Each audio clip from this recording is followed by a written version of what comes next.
ladies and gentlemen, welcome to another edition of Ultra Confusion Thursday Night Hangout. Yeah! It has been too long. Very, I don't know. It's been more than 1 week, and after that, the timeline just becomes like one big piece of nebulous to me.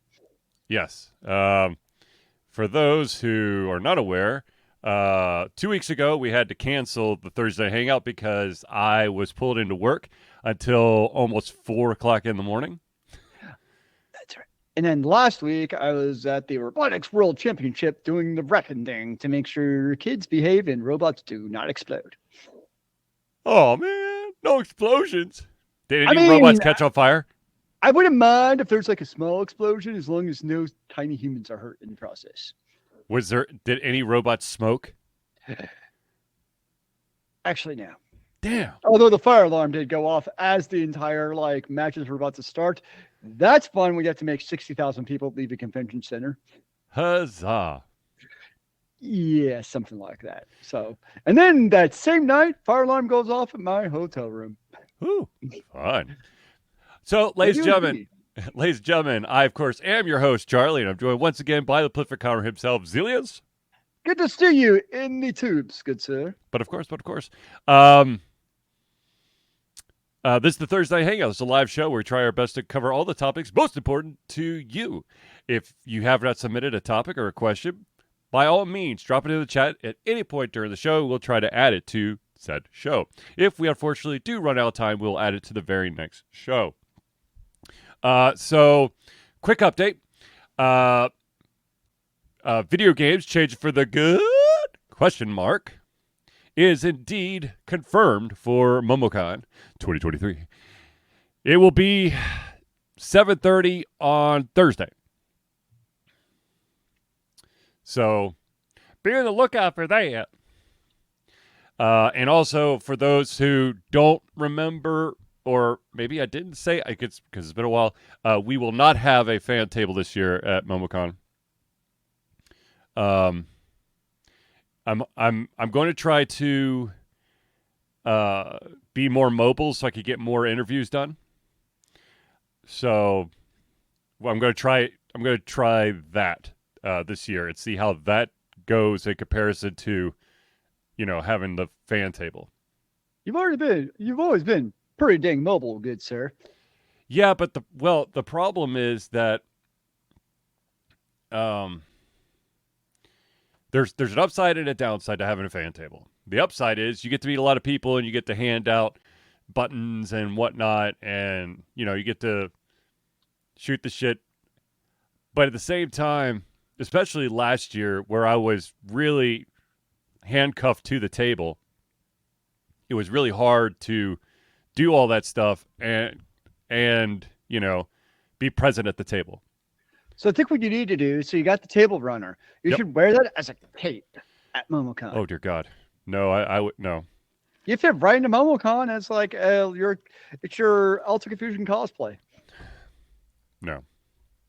I think you're missing out. Oh, what about as a giant runner? So it comes behind you like a big dress. It just follows you. No, I'm not going to get a train. I think you're missing out, man.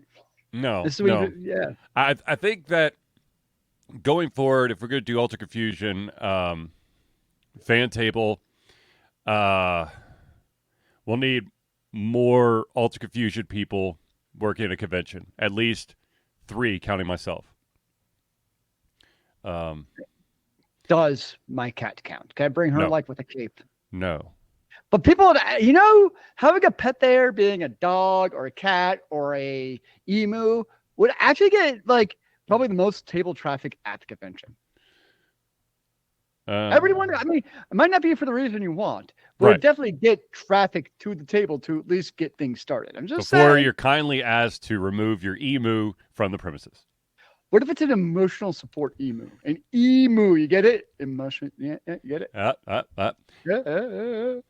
I think your better bet is to bring your emotional support plant. Just carry around a potted plant the entire time. That goes in your animal that basically says it's an official emotional support animal. Still don't think that's going to work. Take my emu from me, man. Yeah, well, you know. All right, so, ladies and gentlemen, I don't know if it's actually going to happen this evening, but we do have an individual who would like to get involved with the Thursday night hangouts. I just have to work out the details, and I don't know how we would do the video. But yeah, we'll figure it out. Anyways, Clark, one of our third remotee. Yeah. Our good friend Clark wants to put his hat into the ring. So, well, is he going to actually? He is required to wear a hat. It's part of the. It's the. I know at this point everyone's wearing a hat. Excellent. Anyways, okay, so let's get into some of these stories. Let's start off with the fact that Hi-Rez Studios and all their companies underneath Hi-Rez have basically stated that they're removing their games from the Nintendo Switch, which I totally understand. They just don't play as well as they do on the Xbox, the PlayStation, and the PC. The Switch is not really built for that type of gaming. This makes me think of another story from today. So the two games that have absolutely been confirmed, of course, is Paladins and Rogue Company. They are sunsetting both of those. And so just go back to probably, if you were, well, actually, Rogue Company came out after the Switch came out. Paladins was before. So just go back to playing Paladins on your PC. Does it make you feel sad, sir? No, not really, because I know the only truly online game that I ever played on the Switch was Warframe. And it had issues when you're in highly populated areas. So I can only imagine, that fast Twitch games would not do very well on the Switch. Warframe's one of those weird games where I feel like it's a game I should really like, but I've tried and I just can't get into it. Like on paper, it fills the boxes. Yeah. But then when I actually play, I'm just kind of like, it just doesn't hold my attention, which is annoying to me. But well, I think really you need to play. I mean, and this is true with basically most online games. You have to play with a group or at least one other person. I would say it's probably fair. Because there's going to be certain situations where if you try to lone wolf it, you might be able to do it. But I don't think it's a matter of difficulty. I think it's just a matter of the enjoyment of the game, which may be because I was doing it solo. Yeah. Right. You can lone wolf it. You can absolutely lone wolf it. I never, with the exception of one time, I never teamed up. Yeah. And ironically, the one time I did team up, the douchebags decided to just chill, like right at the entrance, and we're like, oh yeah, they started just talking about random ass shit. I'm like, you know what? I'm going to disband from you guys and go actually do the mission. How about that? That's one approach. Yeah. So, So Hi-Rez Studios basically removing themselves from the Switch. Not that big of a surprise. Now, let's talk about, I don't know if it's really that big of a surprise, but there has been a metric release for Overwatch 2. Ooh. Overwatch 2, of course, came out, was it in October? Is that right? I feel like it was October. Honestly, don't know. October. Let's see here. Blah, blah, blah, blah. Yep. Overwatch 2 was released in October last year. And so October to November, December, January, February, March, April. So 6 months into the life of Overwatch 2. And the gamer base for Overwatch 2 has dropped. How far do you think it's dropped, Zealeus? 70%. I don't know the percentage, but how many users would you say? Oh, 600,000. Nope. How many? I don't know. 18 million. Oh, that's a lot. Yeah. Yeah. 18 million they've lost. And it's not getting any better. They went to the Game Pass or the Season Pass. And apparently the game here we are with, like the old Overwatch, everyone's like, please, new content. This is bullshit.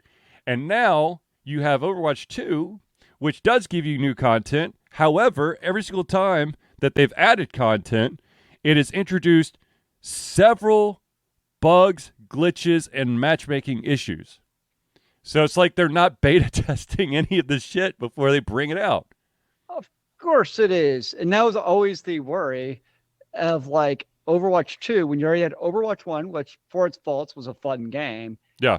Was Overwatch 2 going to do the same thing? I think the problem with Overwatch 2 is they went so far in the monetization of the microtransactions, which you get, but it also gives you a very short leash on the enjoyment of the rest of the game. Right. I think it's part of the problem. Whereas if it was just like the $40 or $60 game, whatever it is, then you don't do all the other stuff. People, I think, are actually more forgiving, ironically.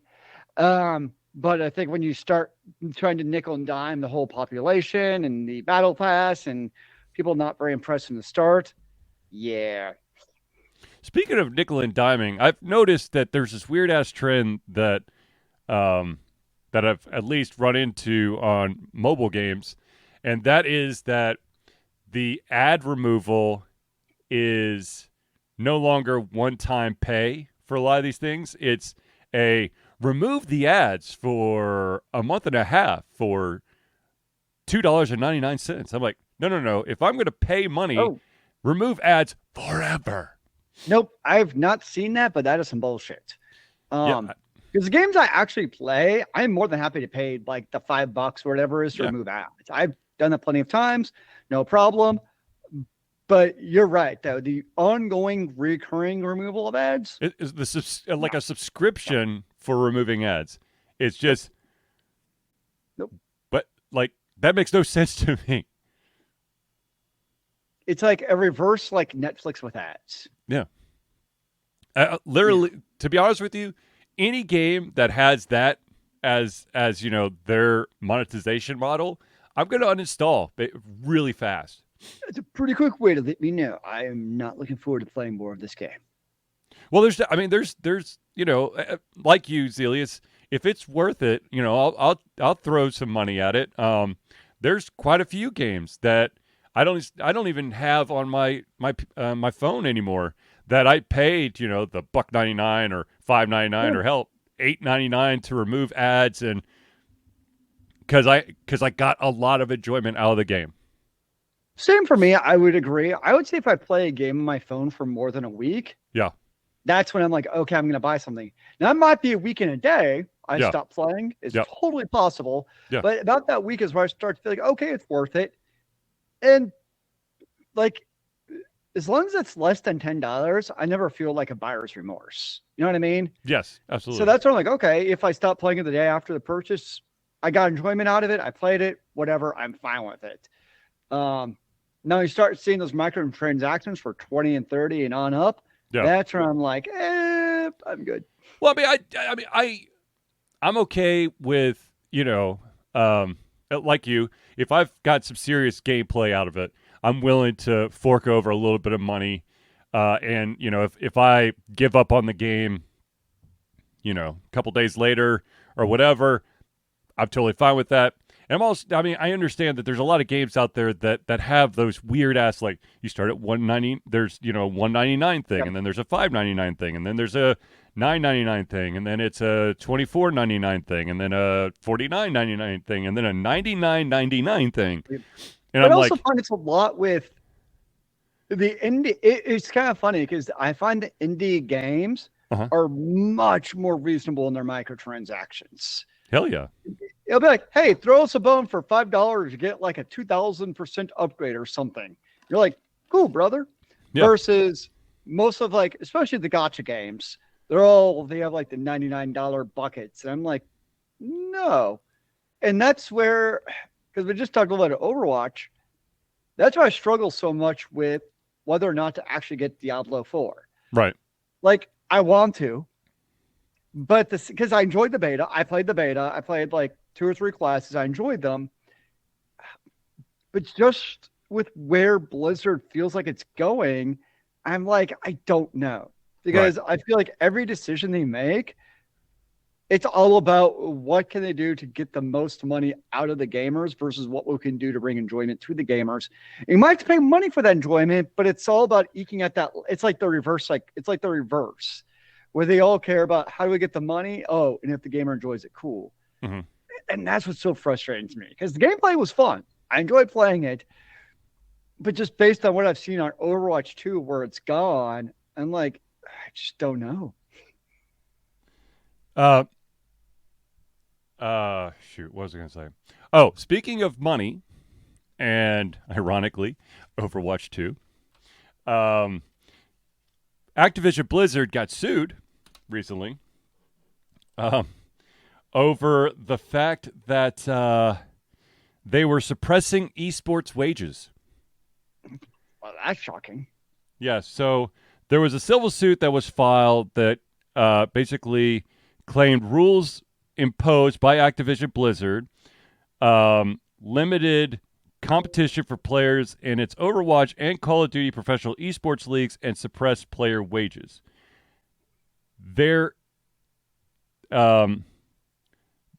individuals who filed the complaint accused Activision and their independently owned teams in its esports leagues of implementing a competitive balance tax designed to penalize teams if player compensation exceeded a threshold set by the game maker.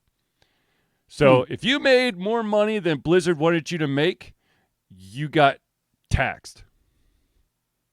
That actually sounds like some mighty BS to me. Yeah.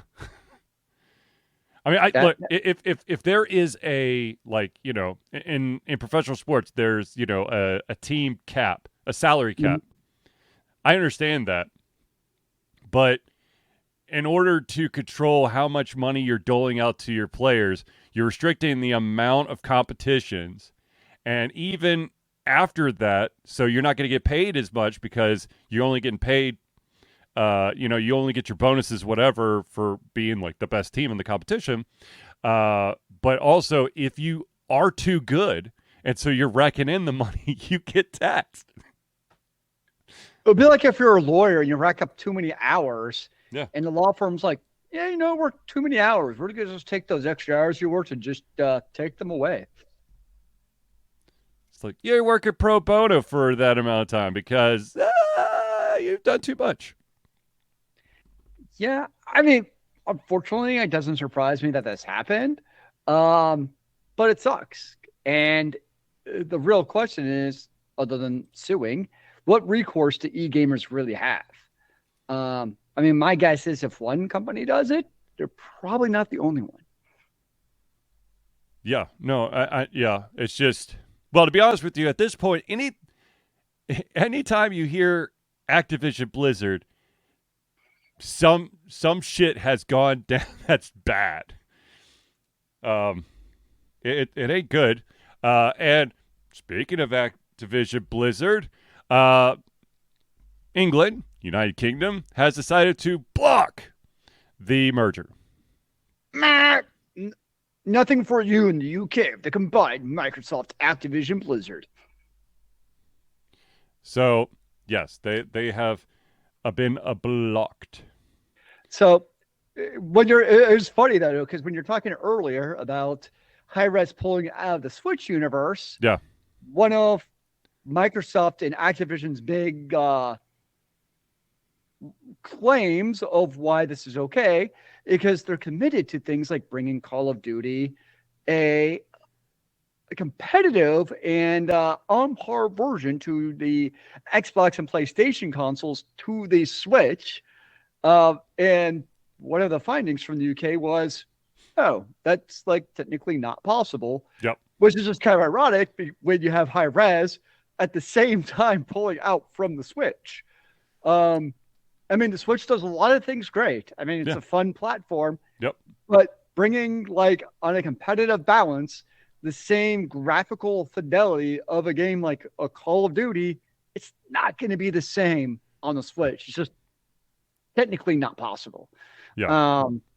And so that's why I just found this kind of ironic at the same time that both happened to drop at the same time. So, yeah, I saw that. Of course, Microsoft will countersue to get back so they could still push forward with the merger. I just love the fact that Microsoft, was it Microsoft or was it Activision-Blizzard? I think it was Microsoft came out and said it's the darkest day in our 4 decades in Britain. Oh dear, melodramatic much? Okay. I mean, I'm ambivalent about it either way. Like, if the merger happened, whatever, and if not, I'm perfectly fine with that too, because I definitely do get the perspective of the anti-competitive balance that it creates. Yeah. Because you would have a very large percentage of the not just video games, but also cloud games and online games in one publisher. Mm-hmm. I just will be funny now the next time that Sony tries purchasing a developer and says it's perfectly fine, and Microsoft is going to be like, motherfucker. Well, of course. Because Sony is one of the companies who like put in motions and blah blah blah against this, which I totally get. Yep. But it's kind of those things of be careful what you wish for, because Sony's definitely one of those companies that likes to buy up other developers to bring under their umbrella. Done it many times. So I mean, I'd be very surprised if this is what happened in the United States. If the U.S. had blocked the merger, I would have been very surprised. I don't know a whole lot about UK regulations as far as they go. Well, they're saying that the decision really hinged on the cloud gaming market. Which is kind of interesting because, like, you have Google and Amazon who basically dropped out of the cloud gaming market. Yep. So from that perspective, but I feel weird about that because you're right. Microsoft then does own the market. Yep. But it's because the other companies failed to capture the market. Yep.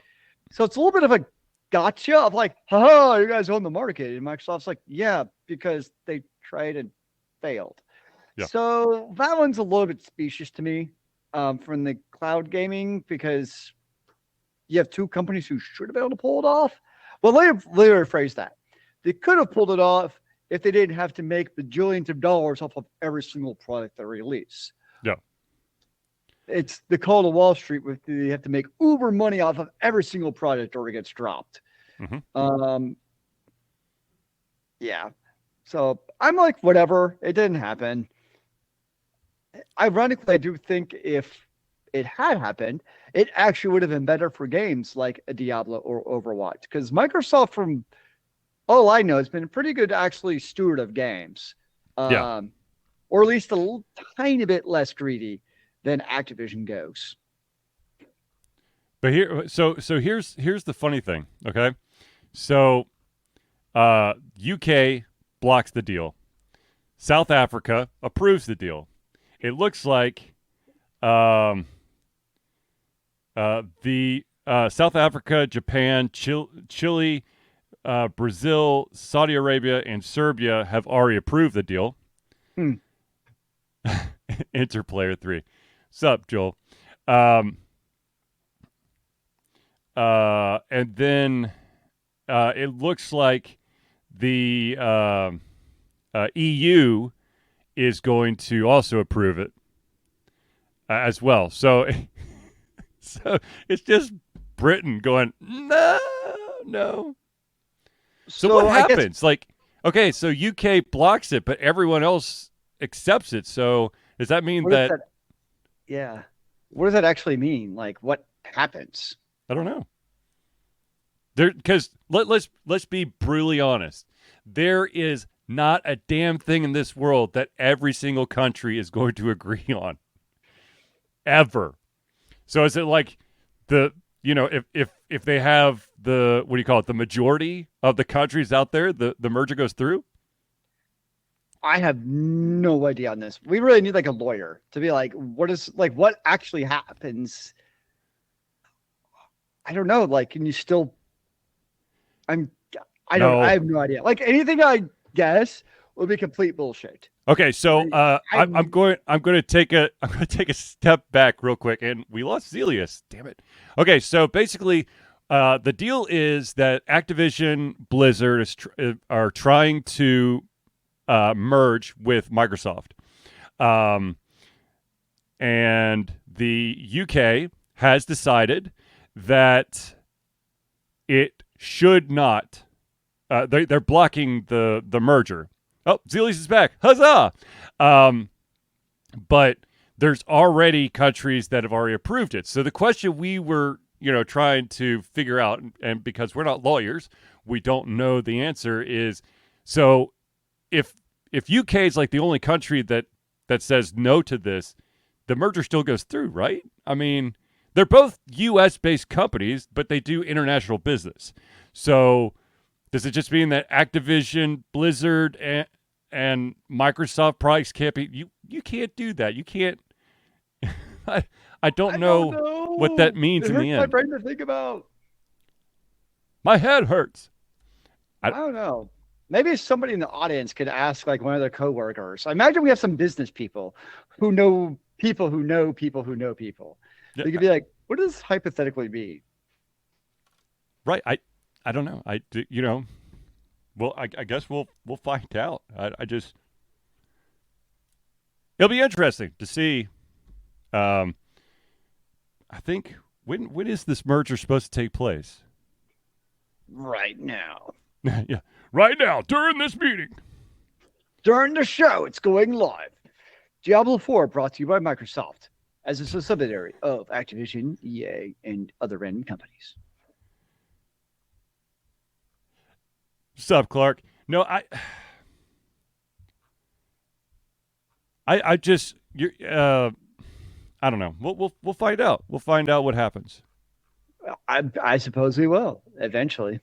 Yeah. As they go through countersuits and all that fun stuff again. Yeah. It's not over yet. Okay, so let's change gears just a little bit. Let's actually leave the realm of Activision-Blizzard for half a second. I don't know how many people out there have played Hogwarts Legacy. I know that's still a hot button topic because of the attachment to J.K. Rowling's, but it's a fantastic game. I'm not gonna lie, it's a great game. I played and beat it.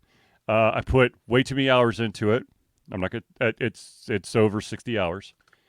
But I really enjoyed the game. And here's the thing, and I've stated this before. I understand that there are people out there who feel that by buying that game, you're supporting J.K. Rowling's. Financially, yes. But you could still get the game and not have to support her views. The other thing is you've got the entire company, I think it's Portkey Games, that developed the game, that through the sales, they get to pay their developers and their artists and their testers and all that stuff, who I'm going to be, I'm going to put it out there. I'm going to assume, I'm going to probably say maybe 85 to 95% of that workforce does not support what J.K. Rowling is saying. So why would you want to hurt them? because it's a solid game. I mean, if you want to boycott the game, I don't think you're actually hurting them. You're just making your own moral decision. It's not like you're blocking. It's not like the Activision Microsoft merger where you're trying to actually block it altogether. You're just taking your own moral stance, which, in the context of it, I don't think is the worst thing. No, it's right. Very different than being like, we must block it from ever being sold. No, but the problem is you got so many people that are getting up on their soapboxes and basically trying to demonize anyone who buys the game. I understand. Look, it's your prerogative. If you feel that by you buying that game, you're supporting J.K. Rowling, so you're not going to buy the game, cool. But when you start calling out people saying, because you got it, you are now a racist, sexist, bigoted, add another ageist, I don't know, just add all the ists to there. That's ridiculous. Ultra-confusionist. I'm always an ultra-confusionist. Yeah, I mean, if you do go fully down the route you're saying, is you basically could not ever buy a product ever again unless it's like Amish. Because every company is going to have some kind of exec or somebody who has some kind of philosophical difference of what you believe in. We got Chick-fil-A. Yeah. I mean, I love my damn Chick-fil-A sandwiches. Don't get me wrong. Same here. I do not support the upper management's views on things. You can separate the two. I'm going to buy a product because I enjoy it. Doesn't mean I support what a company stands for. What one individual in the company stands for. Yeah, I agree.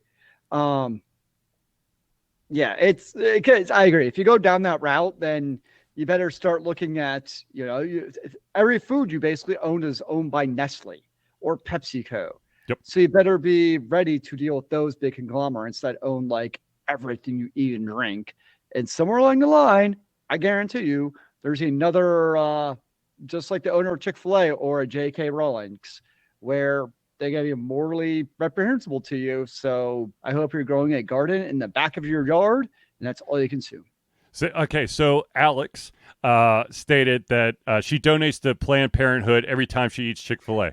So, I mean, if that's the route you got to go, yeah, okay. I get it, yeah. Hell, if that's what it takes to buy a J.K. Rowling product is to then, donate to an LGBTQ plus organization, Shazam, I mean, that's one of the realities of living in a globalization economy where anything you assume is going to touch potentially those companies that you don't like morally. I don't know how you live with that other than potentially, as Alex mentions, making up for the other ways. Yeah. Because you can't escape it. No. I don't know how you would, other than being Amish. And even then, let's not even go into what Amish think and believe. I just like their furniture, okay? It's damn good furniture. I'll take your word for it. Wait, have you ever been to like an Amish furniture shop? Nope. It is the best. Really, dude, it's like literally the best woodworking furniture. Like you would give it down to your kids, and it would still look like it was made yesterday. It's fantastic stuff. You're missing out. And we now have the title for our show this week.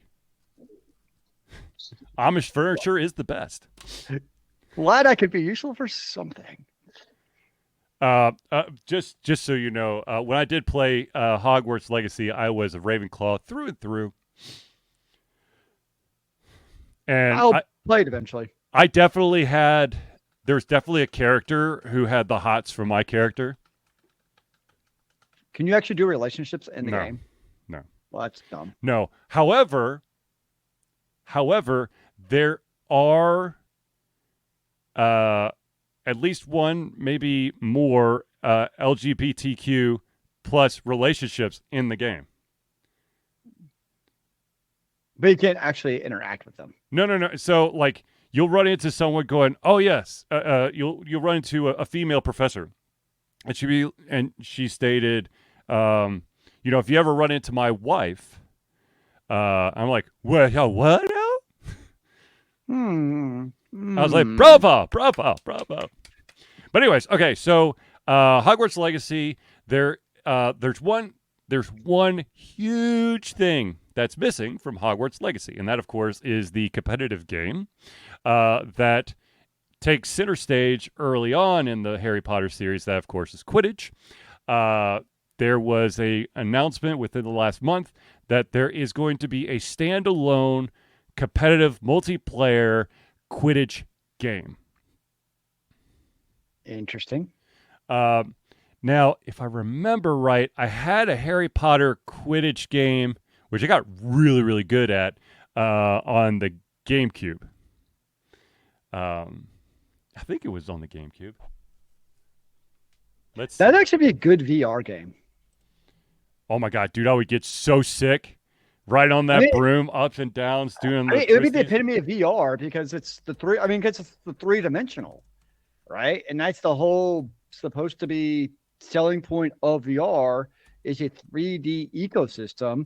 So yeah, I mean, you might have to have a throw-up bucket next to you waiting, but this should be a game made for VR. If any game has ever been for VR, it was for the GameCube. It was called Harry Potter Quidditch World Cup. Were you a World Cup winner? Hell yeah, it was. I was the best of the best. Thank you very much. Let's talk about the TV show. Oh, okay, yeah. So, there is going to be a Harry Potter TV show. Or sorry, Harry Potter TV show because they're going to recast everybody. And I would think so, unless it's about their adulthood, which I would actually not mind. No. Yeah, it would be interesting. Unfortunately, I would actually be more interested in the adult life of the kids than re-seeing the entire series again on TV. I want to know what Luna's up to now. Crazy girl. They could do a lot of interesting things. I mean, it's still, if they did a TV series, it's still focused on Harry and Hermione and Ron. But if it's a TV series, you could absolutely still have your side characters like a Luna. Right.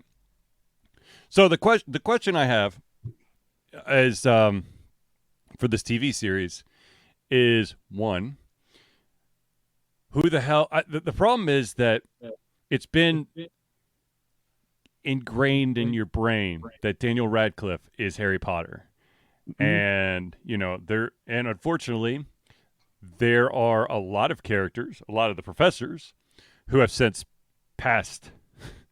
So. Yeah.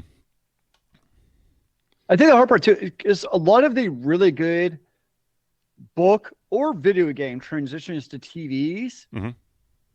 They're done well, but there's still enough of like episode to episode suspense. I mean, yes, people who have watched them or read them obviously know what's going to happen, but there's still enough of that, like, think of like Last of Us, right? Every single episode, they're still like, what's going to happen in this next episode? Mm-hmm. Even though it was based off something unpredictable. Same thing with Game of Thrones. Like, there's still the build up to the next episode. Yes. But like with Harry Potter, I don't think you can deviate, or you should, I should say, too far from the books. And you already have a movie that was mostly truthful to the books. Obviously, there's some deviations, I know, or probably more accurately, things left out. Yes. But this is pretty accurate to the book. So it's kind of like, because that's a large part of their theme for the, because it's HBO Max, right? Well, actually, it's now called Max. Or it's HBO, whatever. Right. And one of the large selling points of the episodic week to week is trying to, draw people in for the next week of what's going to happen to create the chatter. But if you're following the books and in some sense the movies that already exist, like, there's not going to be a whole lot of surprise, especially like the first book. Like, there's not a whole lot of suspense. Like, we already know what happens. I know. Surprise! Voldemort's the back of his head. Like, so that's what's going to be interesting to me about the TV series. Every single time you have a book series that goes to a TV show, my one fear is one that they deviate, and they have filler episodes that have nothing to do with anything, but because they're trying to get that. Jesus. Because they've got to hit this magic episode number, it's going to be like, Harry in herbology for an entire episode. I think with the Harry Potter TV series, you have to follow the books. I agree. I mean, we say that. I think it's different than other books, like graphic novels like Sandman or books like Game of Thrones. Well, Lock and Key is another graphic novel that turned into a TV show. Which one? Lock and Key. Like you can wait because let's be honest, the people who have read them or read the novels or the graphic novels, it's a small minority of the overall population. Right. But Harry Potter's books and movies right, are such a huge ethos and background. I mean, if people who read Harry Potter, the fanatics, they know every page, backwards and forwards. Yep. I think that's one series. If you don't follow the books religiously, it'll create too much controversy, not the good controversy. I know there's no news is bad news. No, if you get that kind of controversy with Harry Potter, you'll turn off the fan base. And the problem is the actual book fan base is so damn large. Yes. Then you can't turn off the book fan base. I don't know. We'll see. I mean, HBO has a good history of doing this. So I'm willing to give them the benefit of the doubt. It's just, especially the first book of Harry Potter isn't very long. No, it's not. And think about it, how you go from the first book, The Sorcerer's Stone. Yes. Is that what? Yes. It's a pretty short book. And then you get books like, The Order of the Phoenix. That's 4 times as long. Mm-hmm. And Order of the Phoenix, The Half-Blood Prince, those, absolutely. You can fill in 8 to 10 to 12 episodes, Yeah. No problem. But to your point, I think you're right. The Philosopher's Stone, is there really a lot of material for that for a good 8, or maybe that's a shorter season? I don't know. So in the chat room, they're talking about sexy professors. Professor Garlic is absolutely... Yes, I totally agree. But my favorite was always Tonks. Well, yeah, Tonks. And just for those who out there who played Hogwarts Legacy, the girl Poppy from Hufflepuff, she was macking on my character so bad. So anyway, in your dreams. Oh no! It was, she was by the end of the thing, I was her special friend. Not gonna lie. All right, ladies and gentlemen, we're going to pause for just a second to do some shout-outs for friends of the show. These are the amazing individuals who... Yes, she does, Clark. These are Poppy the amazing... Top Charlie's characters, Cherry. Oh, boy.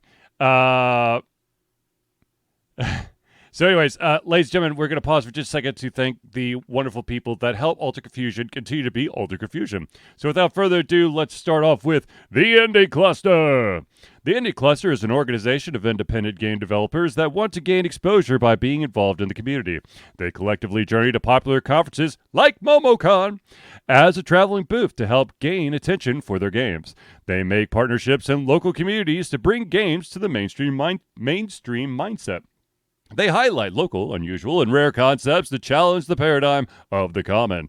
They also host events to teach kids and minority groups about game development to hopefully one day enter the industry themselves. So if you want more information, go to indiecluster.com. So you're saying is by attending the Indie Cluster, they still hope for you. Yeah. All right, ladies and gentlemen, the next shout out we got to give is to the myth, the legend, Noodle Boy Media. And that, of course, is Noodle Boy Media was founded in 2015 by Andrew Tran. Noodle Boy Media, previously Whack Kid 47 Media, is your choice for professional photo shoots and panel recordings at conventions. They pride themselves in providing a high level of professionalism, top-notch experiences, and quality services. If you want more information and to view their full list of services, check out facebook.com/noodleboymedia today. The next one is the man who can help you with all those aches and pains, ladies and gentlemen, Hero Chiropractic is a unique healthcare practice set up by Ryan Moore. The company's focus to elevate a patient's experience of freedom, creative expression, and joy. They believe that everyone can be a hero and has incredible heroic potential inside themselves waiting to be unleashed. Hero Chiropractic focuses on mobile chiropractic care in the greater Atlanta area. They are committed to healing clients by creating a plan of action uniquely suited for each person. They make that plan of action as convenient and affordable as possible, and most importantly, suited to your individual needs. For more information, go to herochiropractic.com.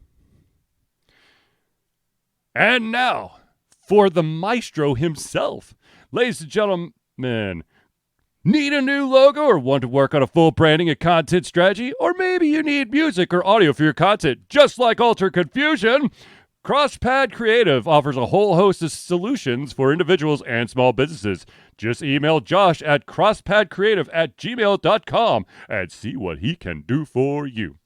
Which, by the way, he was doing a live stream before the show where he was drumming away and taking requests. So if you ever have a chance, go check out Josh Clark Sounds to see his amazing drumming skills. All right, the last shout out. Oh, I need to get your new logo. Okay, Josh, send me your logo.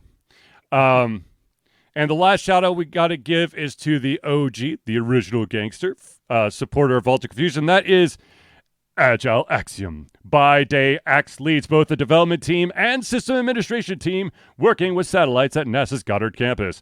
But while not in meetings and many times during, he is the Agile evangelist Agile Axe, championing the philosophy of Agile and trying to make the world a better place for software developers, testers, system admins, and software projects the world over. This decades of experience in software development and leading Agile teams are brought to bear against evil processes, inefficient work, and bad habits. For more information, go to agileaxiom.com.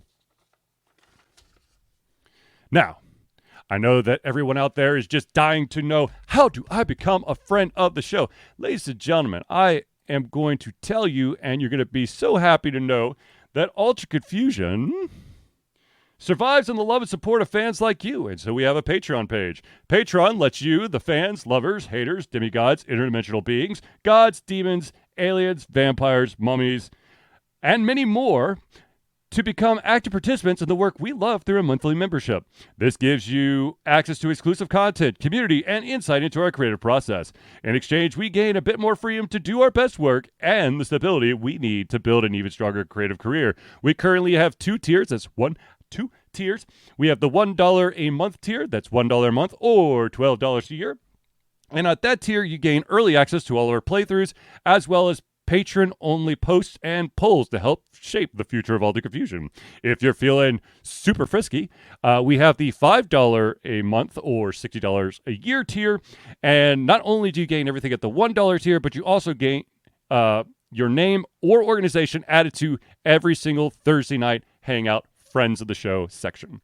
So, become a patron today by going to patreon.com/alteredconfusion. Now, ladies and gentlemen, I do also want to give you a heads up that Altered Confusion is proud to say that we have been fundraising for Extra Life for 12 straight years. Extra Life is gamers doing what they do best. Game to help sick and injured children at their chosen Children's Miracle Network hospital. The money that we raise through Extra Life will go directly to Children's Healthcare of Atlanta as unrestricted funds. This means that the hospital decides where and how to spend the money to ensure the dollars we raise make the biggest impact in the lives of the kids they treat. So if you have the capacity to donate, please go to extra-life.org and search for Altered Confusion today. All right, so let's jump back into it. I got to run back through here. Let's see. Okay, that's inappropriate. That's inappropriate. Okay. What's wrong with being inappropriate, sir? Nothing. I was just seeing if there was any topics that I was going to actually be able to bring up, or because some of those things are nice comments and thoughts, but not really topics. So. I'm trying to think what was the damn it, I had a question and now I forgot it. Oh no. I don't know what your Have I question is. You didn't played tell me. Dredge? No, I have not. I don't. Have you played a game called Dredge? I do not know what the game called Dredge is. Let's see. But it's good. Dredge. Let me check this out. A single-player fishing adventure with a sinister undercurrent. Sell your catch, upgrade your boat, and dredge the depths for long-buried treasure. Interesting. It's an indie game. And you encounter Lovecraftian creatures. Well, shit. Doesn't look interesting. Ooh. The Okay. Since we apparently are going to a Harry Potter theme rest of the show, would you rather Hermione or Luna? Oh my. Depends. How much have I drank that night? Depends on how crazy I'm willing to go. I feel like Luna's more of a I've had some good stuff in my system. I'm ready to let loose. Whereas Hermione's more of a I have an ambient fire going. And we're just gonna cuddle, and that's probably about it tonight. Luna would be into some kinky stuff. I'm just saying. Luna would want to be in the fire. Yeah, she'd be like, let's do it while on fire. Or when we get to the finish, bombard them everywhere. So would that be in the HBO series? Aloha Mora. Anyways, another question was, what do you think Hermione's favorite drink is? Well, it ain't Polyjuice. I'll tell you that right now. I'd say an old-fashioned. I don't know. Old-fashioned or like a good Malbec or Pinot. But only it would be a sophisticated drink. It's not drink. the cheap stuff. Hermione would definitely have a sophisticated drink. Yeah, she's very straight-laced. She's not gonna be drinking like the high life. Ooh, Josh says an extra dry martini. Now, Luna would be all about the high life, I feel like. Luna would be like, just hunch punch, man. Just throw a bunch of alcohol into out of the bathtub. I'm all in. Just throw a bunch of stuff into the bathtub. Let the fruit soak in there and roll the dice, baby. Actually, she'd be the one doing like keg stands, showing everyone else up. She'd be doing a keg stand and then doing a shot off. Yeah. And then she'd just smile and frolic away. And she'd probably have quite a following as she frolicked away. Without even realizing it. That's true. Damn it! Now all I can think about is Hogwarts shit. You've done it, people! Ha ha! Is there anything wrong with that? No, there's nothing wrong with that. I did finally. I finally did fall back on a pastime that I had been pretty good about, and that is I bought myself some more Funko Pops. So, what'd you get this time? Give me 1 second, and I'll show you. 1 second. 1 second to see Mr. Charlie's Addiction, because it's kind of entertaining in a sad children's kind of way. Okay. I have the Shuri in Sunbird, which is humongous, but that's okay. And then I also got the WandaVision Agatha Harkness versus the Scarlet Witch. Nice. Oh my god. Oh my god. So now we've gone really inappropriate. I'll say screw, marry, kill. Hermione, Luna, Professor McGonagall. Sorry, Professor, but I'm gonna have to kill you. I'll marry Hermione, and I'm in on Luna. I'm the reverse. I would kill McGonagall because no, but I would actually marry Luna and screw Hermione because Hermione would be fun. I feel like Luna, but she'd be boring after a while, whereas Luna would keep things interesting and fresh. Touche. And spicy, and a little bit hot in the fire. You in the fire, dude. You just want to get burned, man. Love hurts, man. Oh, so there is a game out there called Redfall. I think this is the one. There's a game. I want to say it's Redfall that the physical copies. There's something funny about it. If you look at the back of the physical copy, Redfall. On some of the physical copies, it appears that it lists 60 frames per second on the back. However, there is a sticker that has been added by Microsoft that states that 60 frames per second will not be available at launch. Of course. So you're toting 60 frames a second. However, you're going to release it before you can actually... That's false advertisement. That's why you got the sticker. That's stupid. Well, false advertising, is it really false if it becomes true eventually?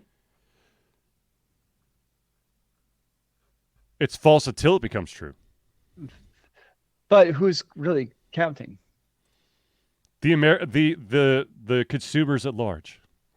And Joel, real quick, Joel, my question is she in her animagus form or in her human form?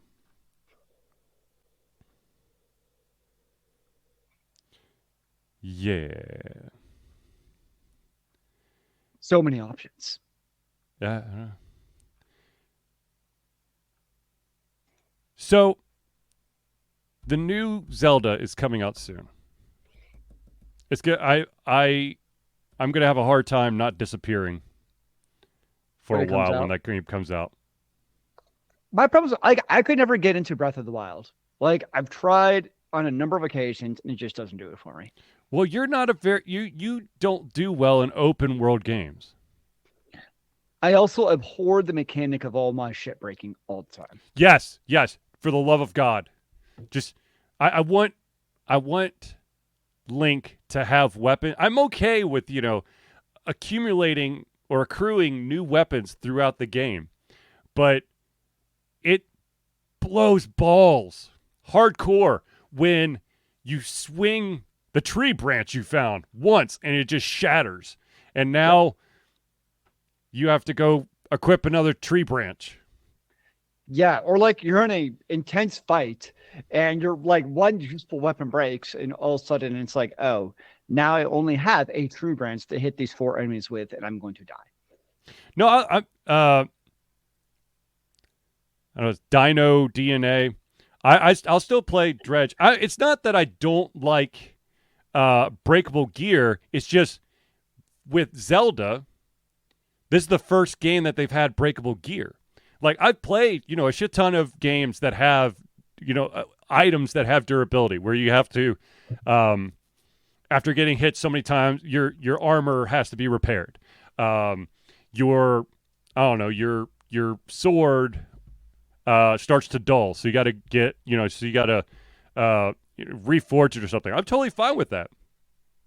But Zelda, Link is supposed to have a weapon that stays with him the whole time, not 75,000 tree branches, a couple of bones, and whatever else.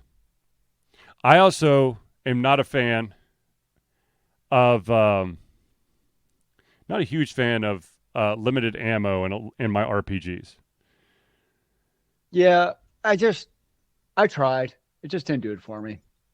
I know a lot of people love it. The there's the game that I've been streaming a lot of recently is Dead Cell, and I saw that. It's because you played that before. That's like a return. Yeah, and the more I play, the faster I could play it, which fair. I'm totally fine with. I still haven't beat the game because one of the final bosses, the dude can basically knock you back, and there's like this pit on both sides that will eat you alive. And so I haven't figured that one out yet. But you have one of the items you can pick up is a bow or a crossbow or some ranged weapon, and a lot of them have ammo. However, it's kind of cool, the mechanic that they have. They tell you how many shots you have, and then over time, if you get close to the enemy, you don't physically grab the arrows out of them, but they kind of merge with you when you get close. So, like, let's say that your bow can shoot 8 shots. So once you throw 8 shots and you're on the other side, you can't shoot anymore. But if you run up real close, do some melee attacks, you'll get those 8 back, and then you can hop back and start firing again. Makes sense. And, yeah. I like Dead Cells. It is definitely a game where you're going to die a lot. And no run is the same.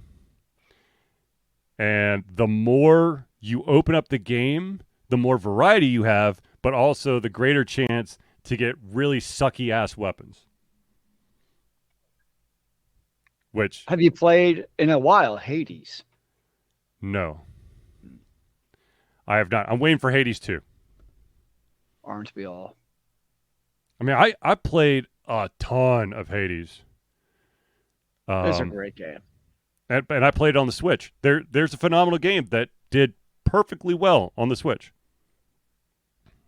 Well, I mean, it's the classic case of, it was a pretty game, but it isn't a uber pushing the graphics type of game. Right. So you can absolutely still have great games from a gameplay perfection perspective, which Hades was, without needing to have the most amazing graphics on the face of the planet. Down DNA is playing Hades right now. It's a great game.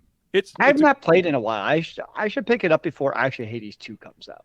I'll probably do the same. I'll probably, revisit it so that everything is fresh in my mind, and also I will have to relearn the patterns of all the bosses. Yeah, that's always tough. Yes, but they get in Dead Cells, there's definitely boss patterns as well. And most of them there are. I can literally, unless something really bad happens, I will at least beat the first, maybe second boss of Dead Cells easily every single run. But, well, that's not true. And if I go the Castlevania route, then I may not survive the first boss. How many? It depends on the way you go. So there's a bunch of different areas. There's different paths that you could go. So I think technically 1, 2. I think you're going to at least face 4 or 5 bosses, but I think there's a way to face more.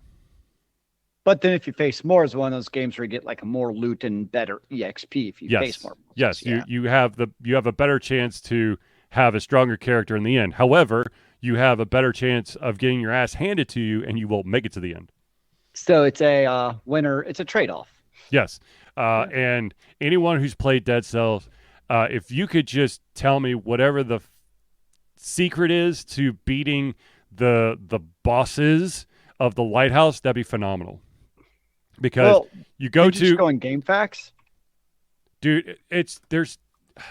So you start off against one boss, and then you beat them close to submission. Then they run away, and then they're joined by a family member, and now you got to battle them both. You got to beat them close to submission. Then they run away, and then a third family member shows up, and by that time, I'm dead.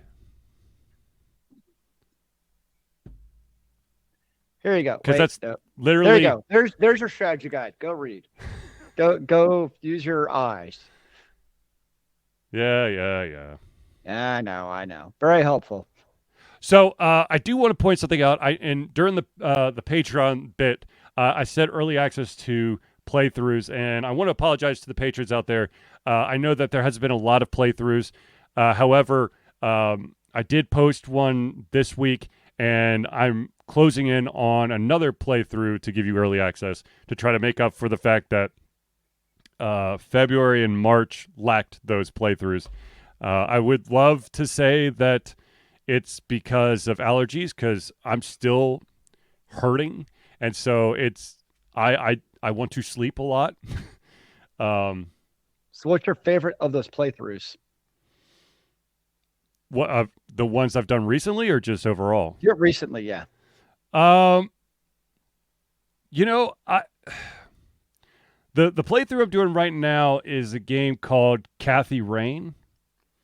You are a journalism student in college, and you go back to your hometown to see to attend your grandfather's funeral, and then like shit gets weird.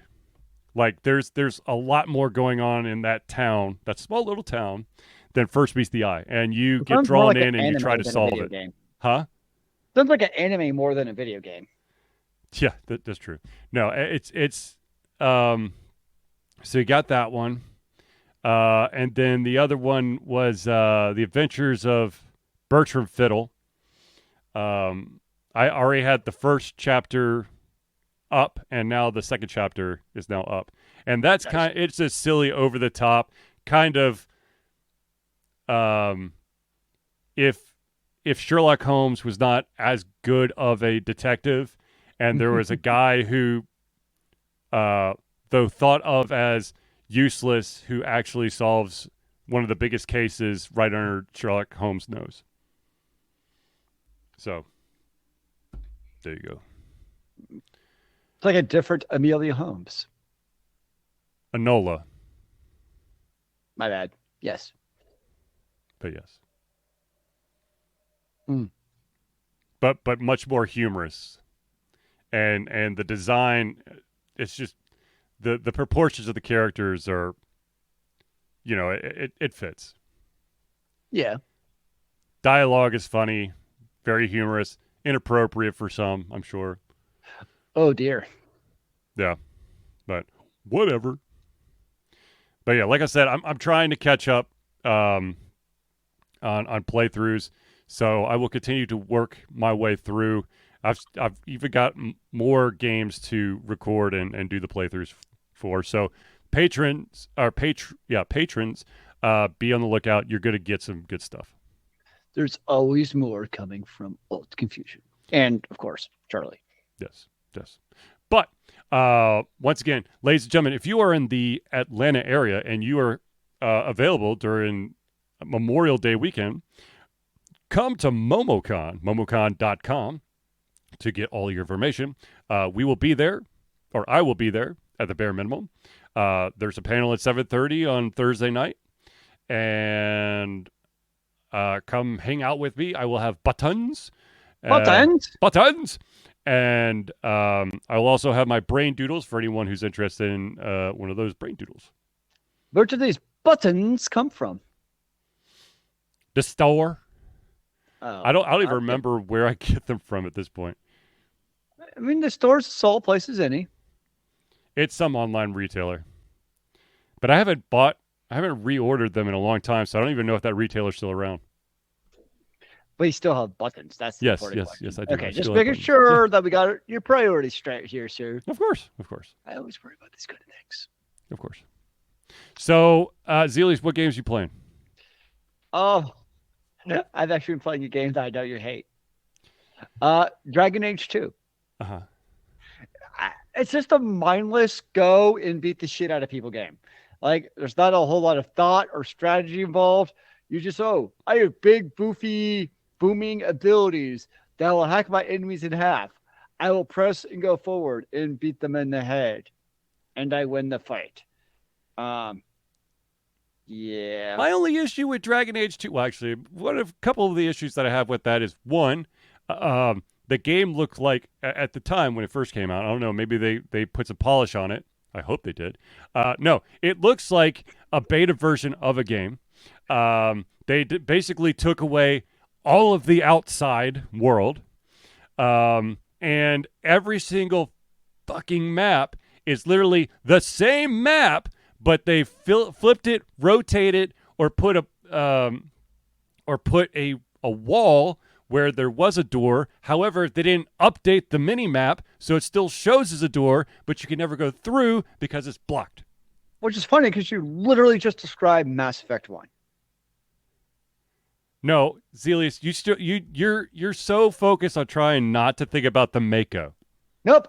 Outside the Mako, I promise you, Mass Effect 1 is no different wherever when you go to a planet, you go to one of the bases, they're all identical. Oh, yeah. No. The bases exactly what you're saying. You go inside the base, and you can see a door that on your mini map still shows what's beyond the door. Oh, but this map, for whatever reason, the door is not openable. Right, but still, it's a door. Okay? But you can't open the door. Dude, how many games have you ever played where every single door is openable? Is that even a word? There's not that many games out there where you can open every single door. Most of the time, maps, the door you can open on the same exact map. Well, of course. There's, once again, you have a ton of games that are going to have a shit ton number of doors. Some of them are openable. I hope that's a word. And there's the vast majority of them are not going to be. I'm just saying, there's something in that BioWare age of games where you're right. They totally reuse the same assets over and over and over. No doubt. It's to make it look more full of a game. But then again, let's talk about, I can't remember the name of the horror game off the top of my head. But if you want to talk about just insanity, and I want to pull my hair out, it's those you're going down a hallway and there is a parallel room and the door is shattered so you can see into the room, but you can't open the door because it's locked. But literally, if this was real world, you could just literally reach your hand in and unlock it because there's only a third of the door left. Or any open world video game where it's big and open, but there's a very low fence in the way that comes up to your shin. And you can go around every place else, but the one place where your shin would hit the fence, thou shalt not pass. Or you've got a flat plateau area, but you also have a ramp down, and there's nothing between the plateau area and the ramp. You should be able to just walk off the plateau and onto the ramp. However, there's a magic wall that unless you actually step on the ramp at the very beginning, you cannot go down. Yeah. Or jump over the stair railing. Which, you know how you fix that? You remove the jump ability. It is amazing how many games don't have the jump ability. It just makes it easier for collision. No, I mean, I totally get it from a development perspective. Yeah. It makes it a whole lot easier. So it's it's a video game, so we're already in a world of not realism. So if you can't jump, I'm whatever. It doesn't bother me. I mean, I hope it doesn't bother other people. I will say it is kind of humorous in games like Mass Effect where you're the super powered badass and there's certain things you can't do, even though you're basically the savior of mankind. Yeah. But I will say, okay, so here's my thing. If a game has the jump ability, I feel like it needs to feel like it needs to be a smooth experience. If it's completely botched, then I would rather not be able to jump than have a shoddy, messed up jumping mechanic. I would agree with that. That's fair. So that's my 2 cents. I feel like that was, what was that game? I know we both played it. What, that had no jumping ability?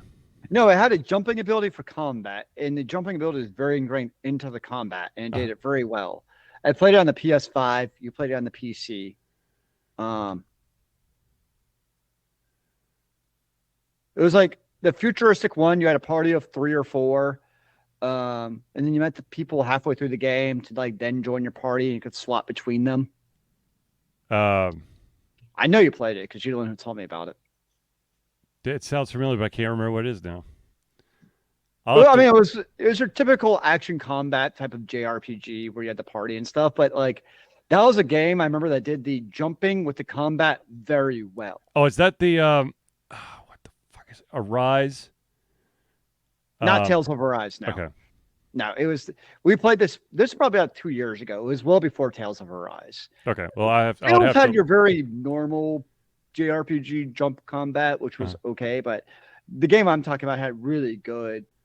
Like your abilities actually mattered when you did jump combat, and I can't remember what it's called now. I'll have to figure it out afterwards then. It was a good game. We both liked it. Well, there you go. So, ladies and gentlemen, I believe that we've reached the end of our show. But if y'all want to stick around and chit-chat afterwards, by all means, we can do that. But let's wrap up the show so that we can produce the video and podcast, which, of course, ladies and gentlemen, Alter Confusion is available on almost every single podcast provider.